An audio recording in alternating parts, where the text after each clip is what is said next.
দেখো বন্ধুরা, বাচ্চাগুলো কেমন নড়ছে দেখো। এই বাচ্চাগুলো কি কিসের বাচ্চা আমি না বুঝতে পারছি না। তো তোমরা যদি কেউ জেনে থাকো কমেন্ট করে জানাও তো। দেখো বাচ্চাটা কেমন নড়ছে। এটা কি ইঁদুরের বাচ্চা না পাখির বাচ্চা? মনে তো হচ্ছে ইঁদুরের বাচ্চা, কারণ লেজ আছে। দেখো এই বাচ্চাটাও কিন্তু বেঁচেই আছে। আর এই দেখো এই বাচ্চাটা কিন্তু মারা গেছে। এই আমাদের এইখানে পাখি আছে তো, সিঁড়ির তলায় যে এখানে পাখি আছে, তো এই পাখি পরিষ্কার করতে গিয়ে বাচ্চাগুলো ওই খাঁচার তলা থেকে না বেরিয়ে এসেছে। তো ঠিক বুঝতে পারছি না এগুলো কিসের বাচ্চা, তো সেই জন্য ভিডিওটা করলাম। তোমরা যদি কেউ জানো একটু প্লিজ কমেন্ট করে জানাও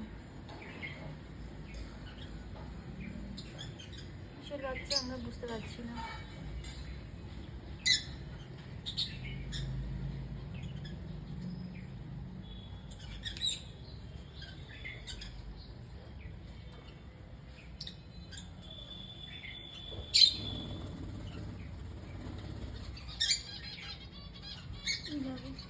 ভালো করে দেখাচ্ছি।